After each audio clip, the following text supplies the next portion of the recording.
عبادت کر. بہت سے لوگوں نے صرف نماز اور روزے کو عبادت سمجھ لیا.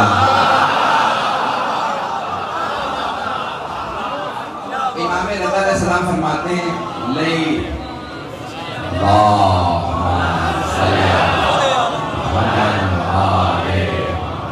فرماتے ہیں لیست العبادۃ کثرۃ الصیام والصوم. یہ بہت زیادہ نمازیں اور روزے پڑھنا ہی عبادت نہیں ہے، یہ بھی عبادت ہے. یہ ہی عبادت نہیں ہے. میری اردو واضح ہے حضرات کے لیے؟ ایک ہوتا ہے بس یہی عبادت ہے، یہ ہی عبادت نہیں ہے، یہ بھی عبادت ہے. بل العبادۃ التفکر فی آلاء اللہ. سب سے بڑی عبادت یہ ہے کہ اللہ کی نشانیوں میں سوچا جائے. اور اللہ کی نشانیاں اللہ نے اپنے حبیب کو بھی جب معراج پہ بلایا تو اللہ نے فرمایا لِيُرِيَهُ، تاکہ اللہ اپنی نشانیاں دکھائے. بھئی سب سے بڑی نشانی خود رسول خدا، انہیں کیا دکھانا تھا؟ میرے ساتھ رہے. حبیب خدا کو کیا دکھانا تھا؟ وہ سب سے بڑی نشانی ہے. محبوب خدا ہیں، اللہ کے محبوب ہیں، انہیں کیا دکھانا تھا؟ تو ہمارے علماء نے لکھا کہ عرش پہ بلانے کے بعد اللہ نے فرمایا میرے حبیب مکے والے آپ کو ابتر کہہ رہے ہیں، ہم نے آپ کو کوثر عطا کیا ہے، ہم آپ کو فاطمہ دے رہے ہیں.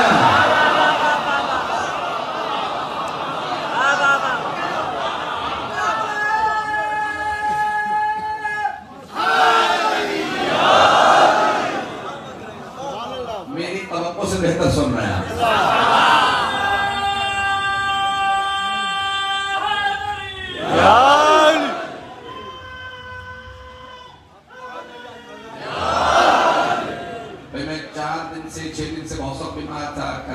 مسلسل چلتے رہے، نہ آرام کیا نہ سوئے، تو شدید گرمی لگ گئی تھی. آج پہلا دن ہے کہ اٹھ کے بیٹھا ہوں.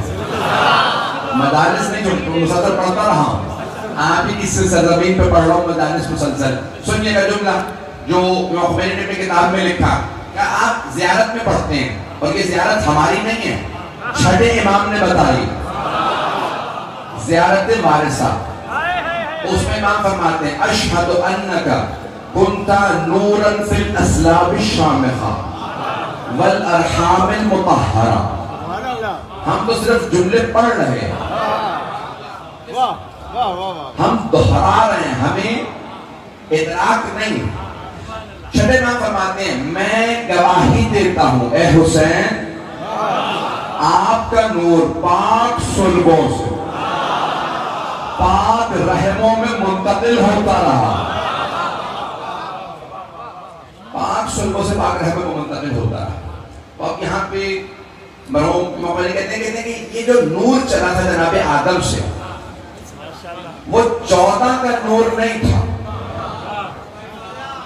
اور سننے کے تک میں نتیجہ نہ دوں تو ان کی کتاب ہے فی الخلافت بالولایہ، الہدایہ فی الخلافت بالولایہ.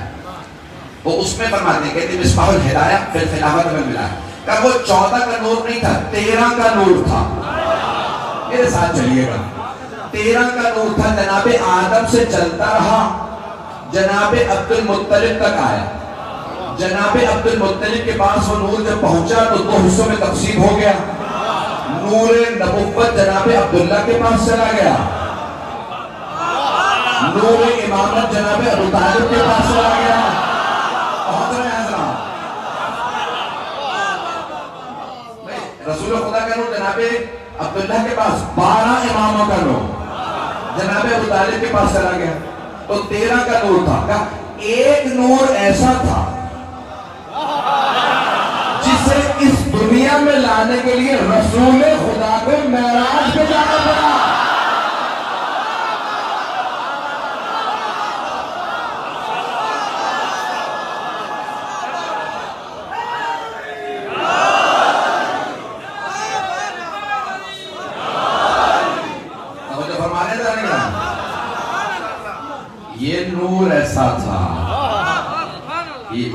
جناب سیدہ کی جو آمد ہے معراج مقدمہ ہے. آمد جناب سیدہ آپ پہنچ رہی ہے نہیں کیا؟ سارے انسان جن عبادت کے لیے خلق کیے گئے اور یہ عبادت کا سلسلہ جاری ہے.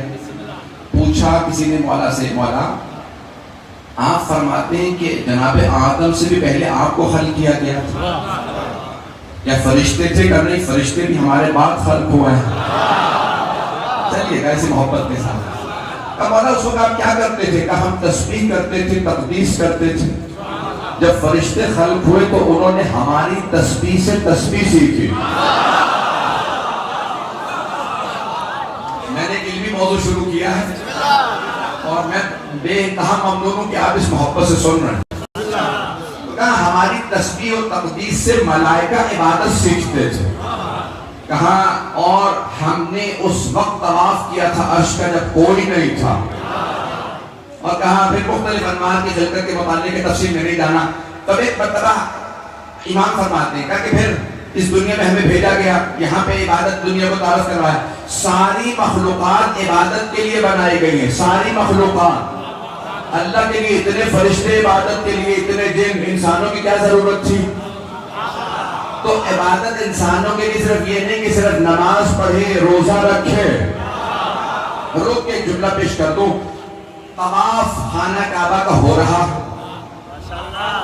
سارے حاجی طواف کر رہے ہیں. یہ اتنے میں ایک مرتبہ ایک آدمی نے آنے کے بعد آواز دی, ہے کوئی رہے خدا میں مجھے کھانا کھلا دے؟ ہے کوئی جو مجھے نیا لباس دلا دے؟ میں بے لباس ہوں, میں بھوکا ہوں. ہے کوئی جو مجھے نالین دلوا دے؟ میں ننگے پاؤں ہوں. امام حسن مجتبیٰ بھی طواف کرنے والوں میں تھے. آپ نے کسی حاجی کو نہیں دیکھا, طواف کو ترک کیا. اس آدمی سے کہا میرے ساتھ چلو, میں کھانا بھی کھلاؤں گا, لباس بھی لے کے دوں گا, نالین بھی لے کے دوں گا. مولا گئے, کچھ دیر بعد واپس آئے. سارے حاجیوں میں گفتگو شروع ہو گئے. ارے یہ نواسہ رسول, حج کا سب سے بڑا رکن ہے طواف. یہ طواف چھوڑ کے اس بھوکے ننگے کو کھانا کھلانے چلے گا؟ توجہ, نہ اس کا شجرہ پتا کون ہے, کہاں سے آیا, بھوکا ننگا ننگے پاؤں چلنے والا آدمی. یہ نواسہ رسول ہو کے طواف چھوڑ کے اس کے ساتھ چلے گئے. مولا نے اسے کھانا کھلایا, لباس دلوایا, نالین, واپس آئے. جیسے ہی طواف شروع کرنا چاہتے تھے, حاجیوں نے مولا کو روکا. کہ فرزند رسول, آپ نواسہ رسول ہیں, آپ نے حج کا سب سے بڑا رکن طواف چھوڑا اس بھوکے کی خاطر جس کے پاس نہ لباس ہے نہ نالین. یہ حج ہے, اللہ کے گھر کا حج. کیا تم نے میرے جد رسول خدا کی حدیث کو نہیں سنا, جس نے ایک بھوکے کو کھانا کھلایا اسے 3 حج کا ثواب ملتا ہے.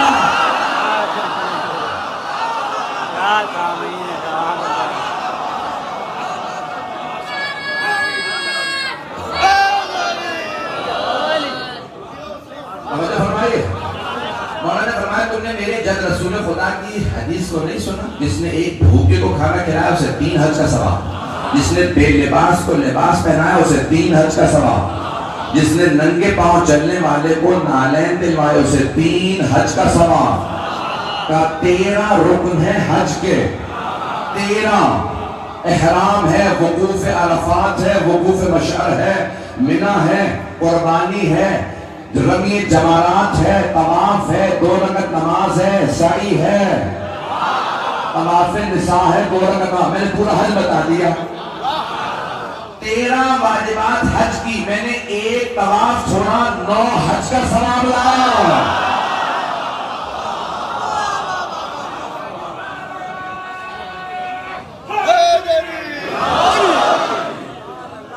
عبادت کا مفہوم ذہنوں میں وسیع کر لیجیے. مجھے پتا میرے شیعہ سنی بھائی بیٹھے, عزیزان گرامی, عبادت کا مفہوم وسیع کیجیے. صرف یہ نہ سمجھے نماز و روزہ عبادت ہے, نماز و روزہ بھی عبادت ہے. ایک اور جملہ کہہ دوں, جب آپ گھر سے اس مسجد کے چلے تھے تو آپ کی عبادت وہیں سے شروع ہو گئی.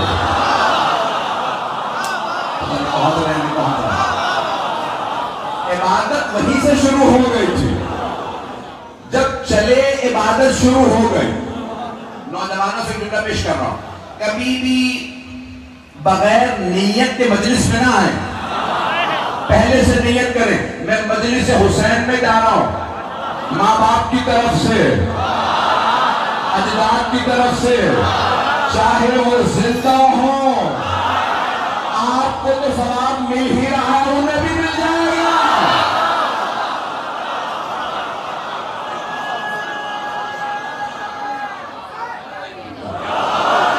کیا کہنا, ماشاءاللہ.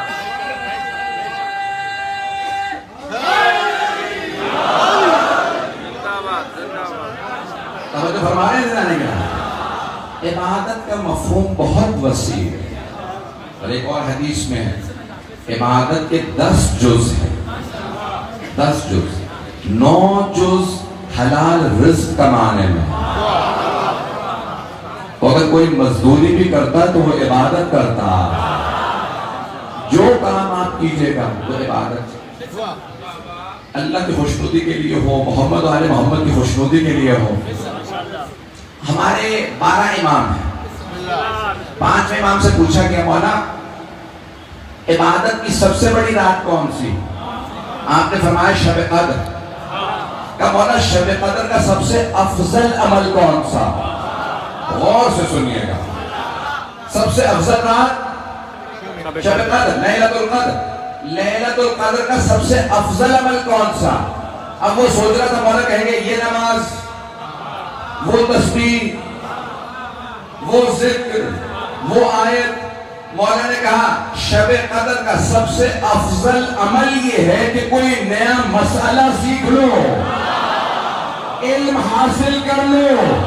اب سمجھ میں آیا ہم شب قدر میں مجلس کیوں کرتے ہیں.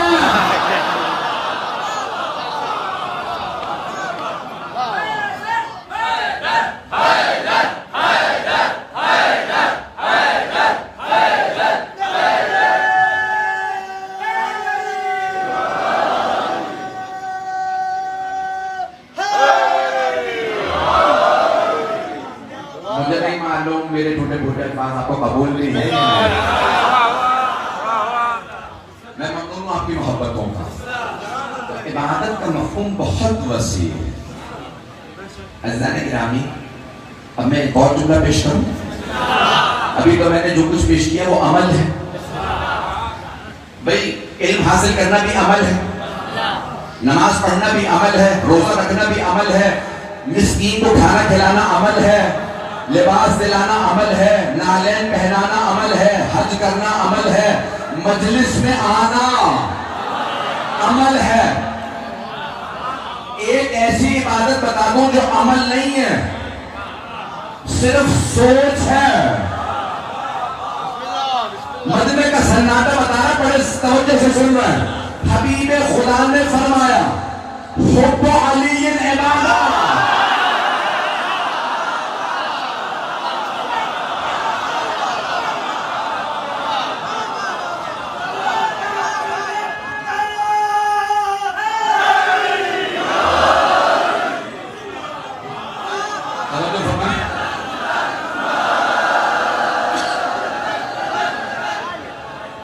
فرمانے سے جانے گا.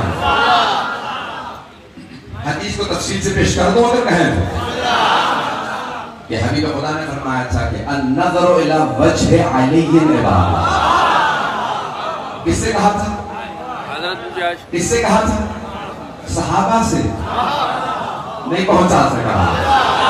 توجہ, سارے نبی کی توجہ. مجھے پتا کرنی ہے, مجھے پتا مزید میں بیٹھے ہیں, جگہ نہیں ہے. میں پورا خود ذکر دے کے جملہ پیش کر رہا ہوں. حبیب خدا نے صحابہ کے مجمع میں کہا تھا النظر الی وجہ علی عبادت. علی کے چہرے کو دیکھنا عبادت ہے, صحابہ کی عبادت ہے.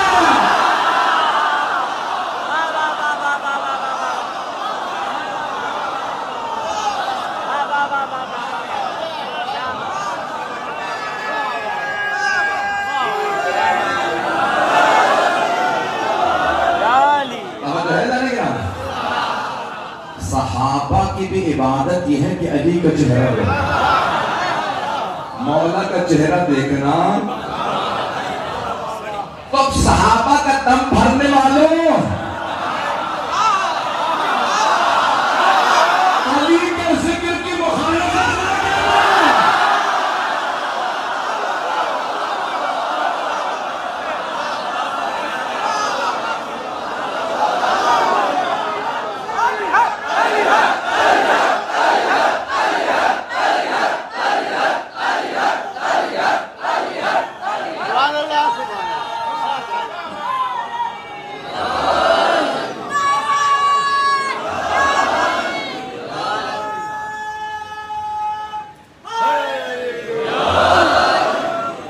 توجہ فرما رہے ہیں زیادہ نہیں؟ تو اب حدیث میں پوری حدیث مکمل کرنا چاہتا ہوں۔ میں عبادت کا مفہوم پیش کر رہا ہوں۔ النظر الى وجہ علی عبادت، میرے بھائی علی کے چہرے کو دیکھنا بھی عبادت ہے۔ تو ایک صحابی نے سوال کیا، یا رسول اللہ آپ نے فرمایا آپ کے بھائی کی شہادت ہو جائے گی، تو وہ جو بعد میں آئیں گے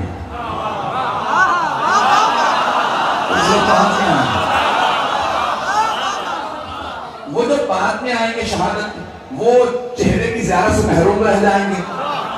تو آپ نے فرمایا ذکر علی عبادت،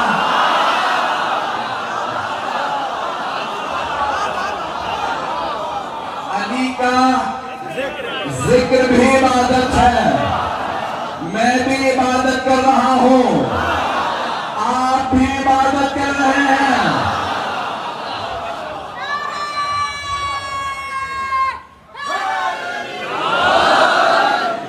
اب کیونکہ رسول خدا علم غیب رکھتے ہیں، آپ جانتے تھے کچھ لوگ پابندیاں لگا دیں گے، علی کا ذکر ہونے نہیں دیں گے۔ بڑے بڑوں کو اس بات کا شوق تھا میں علی کا ذکر رکوا دوں، اور اگر آپ سننا چاہیں تو یاد رکھیے گا، جو بھی علی کا ذکر روکتا ہے نا وہ ہواؤں میں پھٹ کے بکھر جاتا ہے۔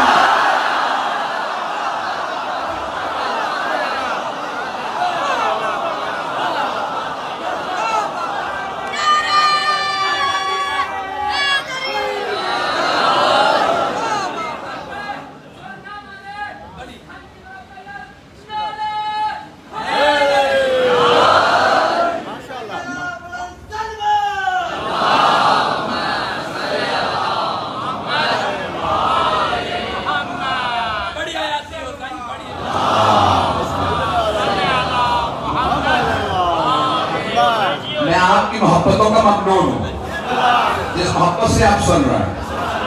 تو آپ عزیزان گرامی، یہ رسول خدا اپنے علم غیب سے جانتے تھے میرے بھائی علی کے ذکر پہ پابندی لگا دی جائے گی۔ تو آپ نے کہا اچھا جو دیکھ نہ سکے ذکر نہ کر سکے، تو تب آپ نے فرمایا حب علی عبادت، دیکھ نہ سکو ذکر نہ کر سکو محبت تو رکھ سکتے ہو، پابندیاں لگاؤ، ہم جیلوں میں بھی کہیں گے علی۔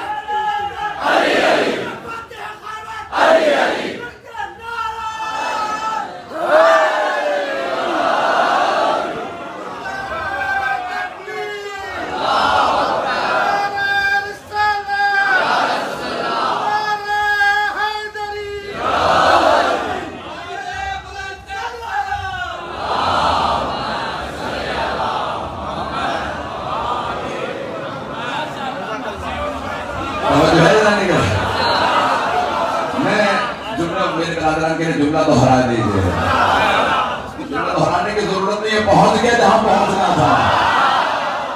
جناب میثم تمار پہ پابندی تھی، علی کا نام نہ لینا، دار پہ چڑھا دیے جاؤ گے، سولی پہ چڑھا میں سمجھتا ماں جوان نہیں تھے، داڑھی سفید تھی، سر کے بال سفید تھے۔ جب عبید اللہ بن زیاد نے درخت پہ دار پہ چڑھایا، ہاتھوں میں کیل، پاؤں میں کیل، سر میں کیل، کہ اور کیا علی علی، اور لگا پھر سن علی علی علی علی علی۔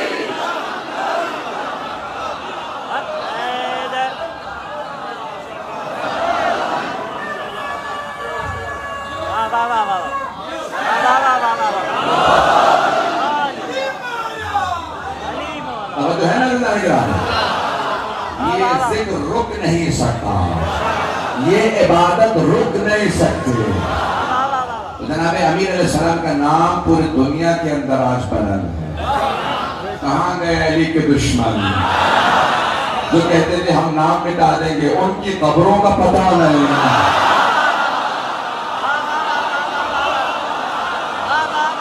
علی کا روضہ آج بھی بلند ہے،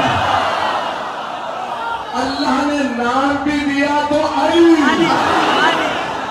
کہ آپ ادا کریں، بلندی کا احساس ہوتا۔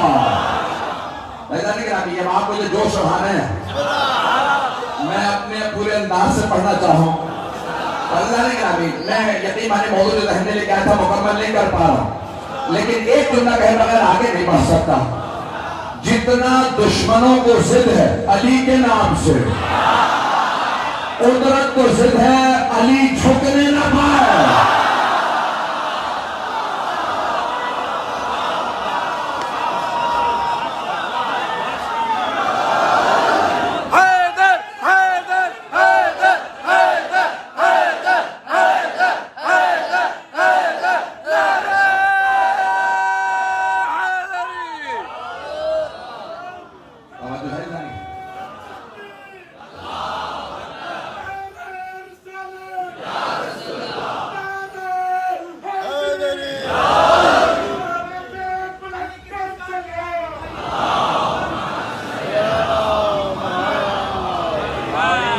اور جو ہے کہ میرے ساتھ تو ہم جناب مولانا کائنات کے ماننے والے، ان کے فضائل کے ماننے والے، ان کے کردار کے ماننے والے۔ اسلام علی کے کردار سے پھیلا ہے۔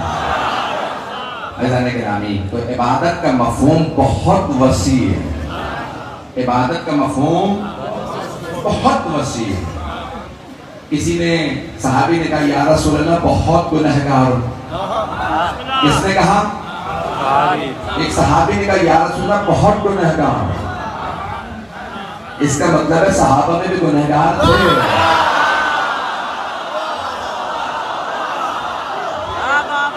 یا رسول اللہ بہت گنہگار ہوں، بہت گنہگار ہوں، آپ میرے لیے دعا کر دیجئے کہ اللہ مجھے معاف کر دیں۔ تو سارے صحابہ کا مجمع آپ نے فرمایا تیرے ماں باپ زندہ؟ نوجوانوں کے لیے خاص طور سے ماں باپ زندہ؟ کہ نہیں یا رسول اللہ۔ کہ ٹھیک ہے جاؤ میں دعا کروں گا۔ اچھا وہ چلا گیا، باقی صاحب یا رسول اللہ اگر اس کے ماں باپ ہوتے بھی تو اسی کیسے ہوتے؟ یہ پوچھنا، وہ آپ سے کہہ رہا آپ سے افضل تو کوئی نہیں، تو آپ کیوں پوچھ رہے ہیں کہ ماں باپ زندہ؟ کہ یہی تو سمجھانا چاہ رہا تھا کہ اگر اس کے ماں باپ ہوتے میں کہتا کچھ نہ کر، ان کی خدمت کر، سارے گناہ معاف ہو جائیں۔ ماں باپ کی خدمت کی توفیق گناہوں کو بخشوا دیتی ہے۔ یہ جو آپ تھکے ہارے گھر پہنچتے ہیں اور ساری تھکان کے باوجود کچھ دیر کے لیے ماں کے پاؤں دباتے ہیں، باپ کے سر کو دباتے ہیں، یہ سارے دن کی تھکان کو دور کر دیتی ہے، انسان کی روح زندہ ہو جاتی ہے۔ بس ان باتوں کو یاد رکھیے گا، مجھے عبادت کے مفہوم کو پیش کرنا سب سے۔ دیکھیں انسان بنایا گیا عبادت کے لیے، اور اگر انسانوں میں کوئی ہو زین العابدین،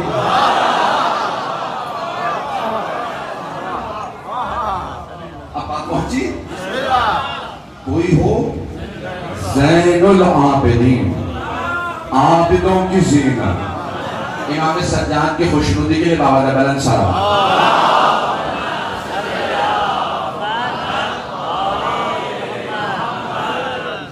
بس بھئی 15-20 منٹ زیادہ زیادہ اس کے بعد پھر مسائل ابھی 2 مدارس پڑھنی ہے وہ بھی دوسرے دور سے کرو گے جب تک آپ چلیں گے میں انشاءاللہ پیش کر رہا ہوں عزیزان گرامی میرے بہت سے بزرگ کھڑے میں محسوس کر رہا ہوں کہ لوگ زحمت ہوں لیکن آپ کی محبتوں کے میں بے یقین معنی ممنون ہوں ممنون میں احسان ہوا آپ کا جو مجھے محبت اس سرزمین پہ مل گئے میں آخری اپنے لحظے تک یاد رہوں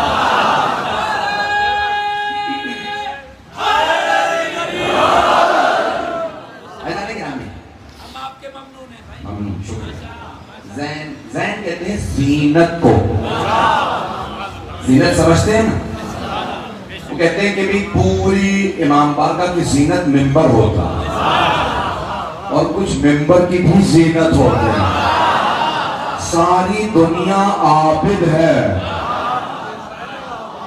اور امام سجاد زین العابدین ہے زین العابدین میرے ساتھ چلیے گا کسی نے سوال کیا مولا آپ کا لقب ہے زین العابدین اور آپ کی جد رسول خدا نے فرمایا کہ آپ کا لقب زین العابدین اور انہوں نے ہی فرمایا ضربت علیہ من یوم الخندق افضل من عبادت ثقل ہے غور سے سننے کا سوال کہ سیدنا سجاد آپ کی جد رسول اکرم صلی اللہ علیہ وسلم نے فرمایا کہ علی کی ایک ضربت غزوہ خندق والے دن ثقلین کی عبادت سے افضل ہے مولا آپ زین العابدین ہیں تو کیا آپ کی عبادت زیادہ ہے یا آپ کے جد امیر المؤمنین تو آپ نے فرمایا کہ خبردار تقابل نہ کرنا کہ ہاں لقب میرا ہے زین العابدین وہ میرے بھی دارا ان کی عبادت کا وہی تناسب ہے جو رشتے کا تناسب ہے معصوم کی علامت یہ ہے کہ بات مالا پہلے کی تردید نہیں کرنا بلکہ تائید کرنا بات پہنچ رہی مولا یہ نہیں کرتا نہیں ان کی بات سے آباد عزیزان گرامی میں پیش کرنا چاہتا ہوں مولا کہ دو لقب بہت مشہور سید الساجدین اور زین العابدین اگر سنے گے تو پڑھوں گا فضا سارا بکمہ میرے ساتھ رہے کیوں سید الساجدین امام اتنے سجدے کرتے تھے اور طویل سجدے کہ اگر فجر کے بعد سجدے میں جائیں گھنٹوں سجدے میں رہتے بحار الانوار میں علامہ محمد باقر مجلسی نے ایک روایت نقل کی ہے کہ آپ کے صرف پیشانی پہ نہیں ہاتھوں اور گھٹنوں اور پاؤں پہ بھی سجدوں کے نشان سجدے میں رہتے ایک مرتبہ اور آپ کی زوجہ کون ہے حضرت فاطمہ بنت حسن مولا حسن کی بیٹی مولا حسین کے بیٹے سے بہن ان کا نام فاطمہ بنت حسن تھا یہ علی بن حسین تو اب وہ عام بیوی نہیں ہے بہرحال واقعہ سن لیجیے گا مشہور یہی ہے تمام کتابوں میں شیعہ سنی کتابوں میں لکھا آپ نے شاید پہلے سنا ہو مجھ سے سن لیجیے میں صرف ایک نتیجہ دینا چاہتا ہوں واقعہ سنانا مقصود نہیں پورا واقعہ نہیں ایک نتیجہ دینا کہ کسی نے آواز دی کہ محمد باقر کنویں میں گر گیا بیوی کے کانوں میں آواز آئی ماں جی تڑپنے لگی لیکن پردہ حائل تھا کہ باہر جائے کیونکہ مرد کنویں کی چاروں طرف جمع ہو گئے تھے مجھے نہیں معلوم دھکا کس نے دیا لیکن مولا اپنے حجرے میں سجدے میں تھے تو بی بی فوراً اس حجرے میں آئے جہاں مولا سید سجاد سجدے میں تھے اور ایک مرتبہ فرمانے لگی مولا ہمارا بیٹا کنویں میں گر گیا لیکن مولا کا سجدہ جاری ہے بی بی رونے لگی بار بار کہنے لگی سید سجاد ہمارا بیٹا کنویں میں گر گیا بار بار دہرایا لیکن مولا جتنی دیر سجدہ کرتے تھے گھنٹے بعد اٹھے دیکھا آپ کی زوجہ کی آنکھوں میں آنسو میں جملہ کہوں گا حبیب خدا نے فرمایا تھا الصلاۃ معراج المؤمن، نماز مومن کی معراج ہے، نماز کی معراج ہے سجدہ، اور یہ ہے سید الساجدین کا سجدہ۔ تو مولا یہاں نہیں تھے، اللہ کے ساتھ۔ سبحان اللہ۔ اٹھے، دیکھا آپ کی زوجہ کی آنکھوں میں آنسو، کہا اے کنیز خدا، کیا بات ہے؟ کہا مولا ہمارا بیٹا کنویں میں گر گیا۔ کہا آپ اپنے آنسوؤں کو صاف کر لیں، میں ابھی ہمارے بیٹے کو لے کے آتا ہوں۔ اب وہ بھی آنکھ بی تو تھی نہیں، انہوں نے فوراً آنسو صاف کر لی۔ کیوں؟ کیونکہ مولا نے کہا میں بیٹا لے کے آتا ہوں۔ اب انہیں یقین ہو گیا بیٹا صحیح و سالم ہے، نہیں پہنچا سکتا۔ یہ معصوم فرمائے بیٹے کو لے کے آتا ہوں، اس کا مطلب ہے جب عصمت کہے، معصوم کہے بیٹا لاتا ہوں تو شک نہ کرو۔ بھئی یہ عام بیوی نہیں ہے، میں آپ کو سمجھا دیتا ہوں۔ امام کی بیٹی،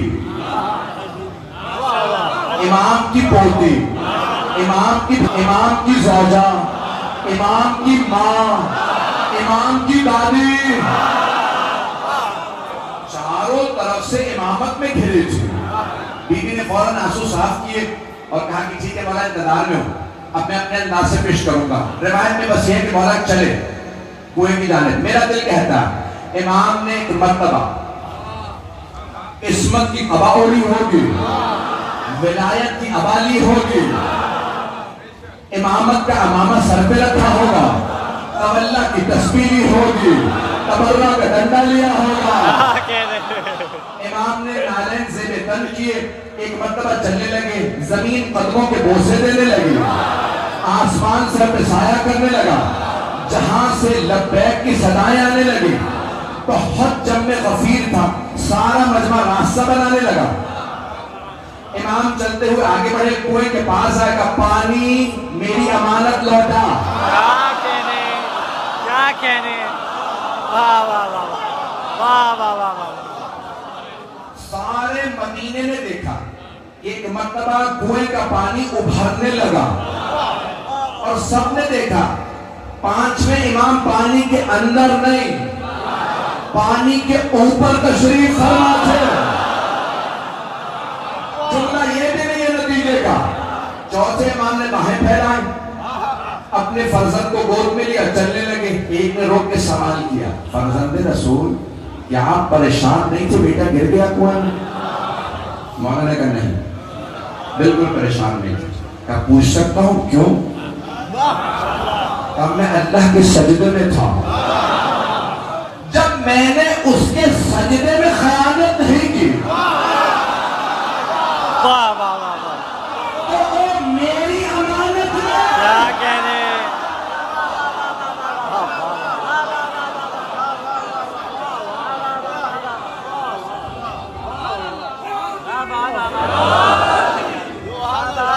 وہ میری امانت میں کیسے خیانت کر سکتا؟ میرا بچہ اس کے پاس امانت تھا۔ اذان گرامی، یہ امام اس طرح سے سید الساجدین، اور امام کی عبادت کیسی ہے؟ ہر آدمی چاہتا ہے سکون ہو، آرام ہو، میں عبادت کروں، لیکن اگر کوئی قید سلاسل میں ہو اور ہر جگہ سجدہ کرے، زمین ناز کرے اس نے مجھ پہ سجدہ کیا، وہ زین العابدین، وہ عابدوں کی زینت۔ ایک اور آخری پہلو پیش کروں گا، پھر زحمت کا تمام۔ ایک سبات پڑھیں گے مولا کے خوش ہو دوں۔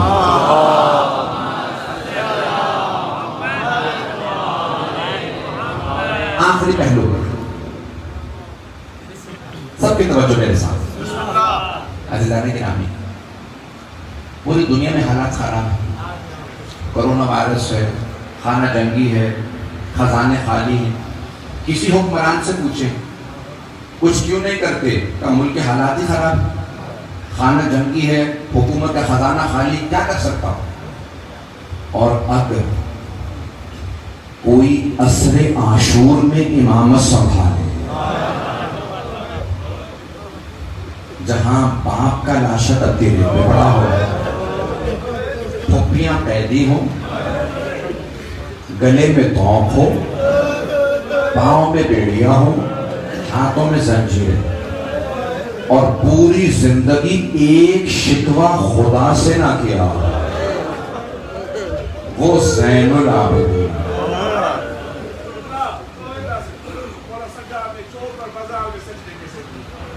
میرے بھائی ضرور بتاؤ، میرے بھائی نے سوال کیا، نبی پیش کرتا مولا کے مسائل کا سوال کیا۔ آپ جانتے ہیں حالات میں کہتا حالات خراب ہے، میں کچھ نہیں کر سکتا۔ کربلا کی اصل سے زیادہ حالات کہیں خراب نہیں۔ مولا سجاد نے کہا پروردگارا مجھے امامت اس وقت دی ہے، خیموں میں آگ لگی ہے، خزانے خالی نہیں، میں قیدی ہوں، پھپھیوں کی چادریں چھینے گا۔ کسی کوئی ایسا نہیں ہوتا کہ باپ کو کفن نہ دے سکے۔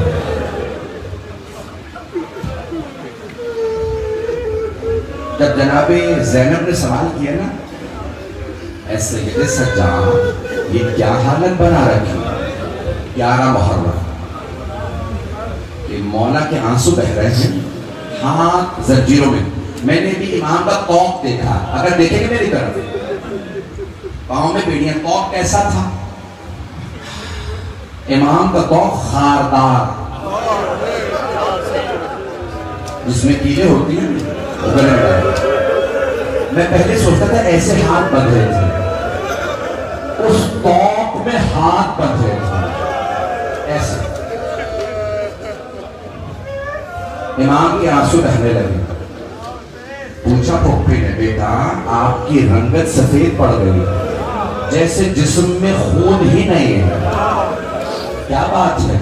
مولا نے پھپھی کو دیکھا، پھپھی اما خدا کسی غیرت مند بیٹے کو ایسا وقت نہ دکھائے، جوان جہان بیٹا ہو، بوڑھے باپ کا لاشا پتی ریت پہ پڑا ہو، بیٹے میں طاقت ہو لیکن دفنانے کی اجازت نہ ہو۔ مولا فرماتے ہیں 3 دن میرے بابا کا لاشا دھوپ میں پڑا، وہ ملعون اپنے کشتوں کو دفنا گئے۔ میرے بھائی نے سوال کیا تھا بتائیے ذرا مولا نے بازاروں میں سجدے کیسے کرے؟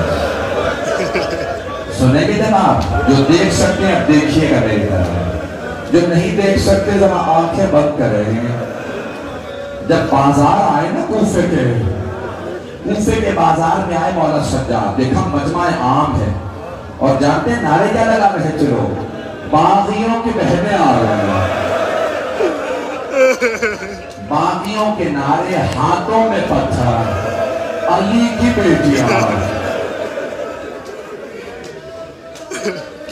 مولا سجاد نے ایک مرتبہ اپنے بابا کے سر کو دیکھا اور رو کے کہا بابا جان قرآن کی تلاوت شروع کر دی۔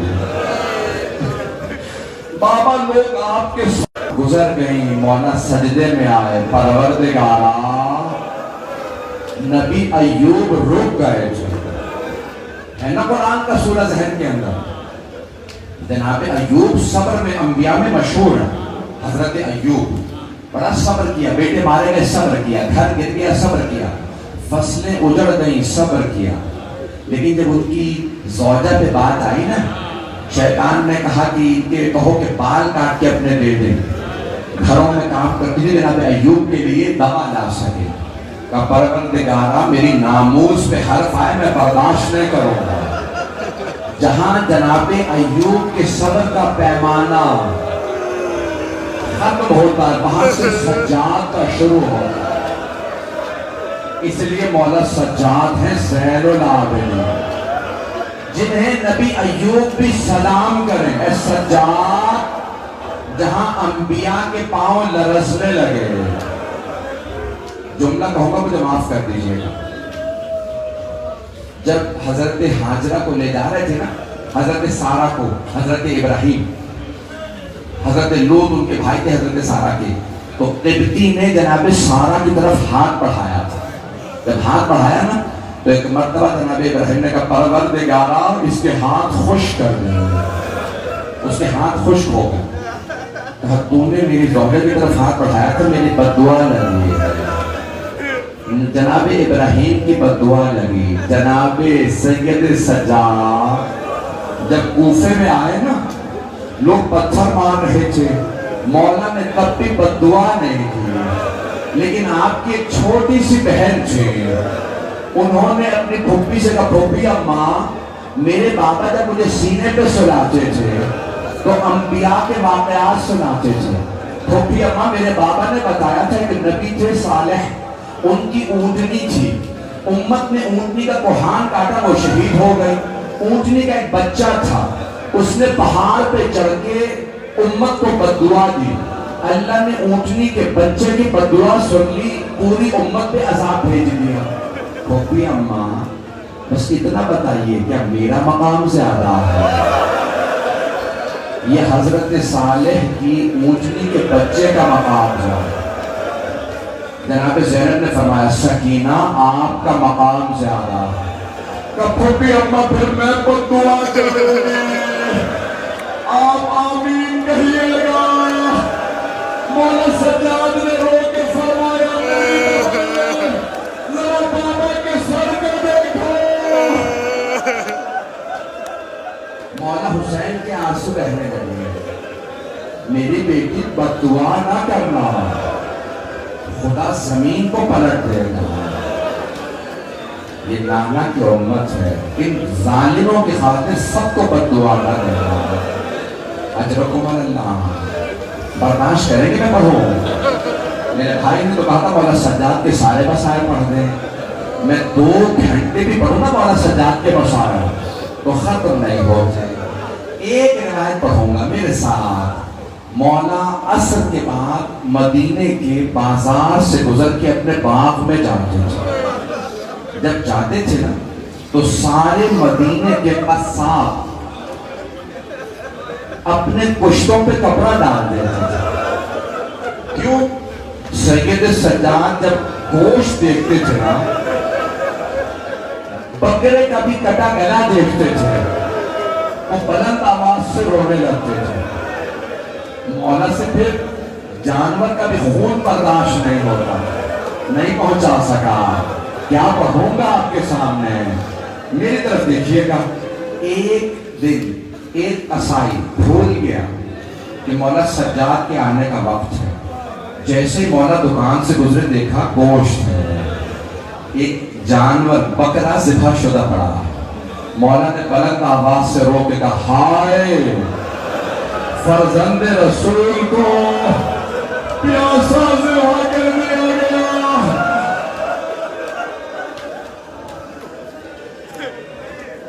ابن رسول اللہ اچھانا. بس یہ جملہ سننا تھا. قصائی نے فوراً اپنے جانور پہ کپڑا ڈال دیا. مولا مجھے معاف کر دے, میں بھول گیا تھا آپ کے آنے کا وقت ہے. مولا نے کہا میرے کچھ سوال ہیں, فرمائیے. مولا نے کہا تو نے جانور کو ذبح کرنے سے پہلے اسے پانی پلا دیا تھا؟ کہا ابن رسول اللہ آپ کے جد کی سنت سے جانور کو پہلے پانی پلاؤ بعد میں ذبح کرو. مولا نے کہا تو نے خنجر تیز کر لیا تھا؟ تو خنجر سے تو ذبح نہیں کیا. کہا نہیں مولا میں ہمیشہ خنجر تیز کر کے جانور ذبح کرتا ہوں. مولا کے آنسو بہنے لگے. کہا اتنا بتا کوئی دوسرا جانور دیکھ تو نہیں رہا تھا جب تو اسے ذبح کر رہا تھا؟ کہا نہیں مولا میں چھپا کے ذبح کرتا ہوں. مولا نے فوراً کربلا کے رخ کیا. کہا بابا وہ کربلا میں آنے والے کیسے تھے؟ نہ آپ کو پانی پلایا, نہ خنجر تیز کیا, میری پھپھی کھڑی دیکھتی رہی. اجرکم اللہ, اجرکم اللہ. آخری جملہ, آخری جملہ. اب میں پڑھنے کی طاقت ہوں. آخری جملے کی زحمت دوں. کسی نے سوال کیا مولا اتنے مصائب آئے, سب سے زیادہ مصائب کہاں آئے؟ مولا نے مرتبہ سر اٹھایا کہا الشام. الشام کیا مولا بازار تو کوفے میں بھی تھا، شام کا بازار کیوں؟ کہ کوفے کا بازار سجایا نہیں گیا تھا، شام کا بازار سجا ہوا تھا۔ علی کی بیٹیاں اونٹنیوں پہ، ہاتھوں میں پتھر، الا لعنت اللہ علی القوم الظالمین۔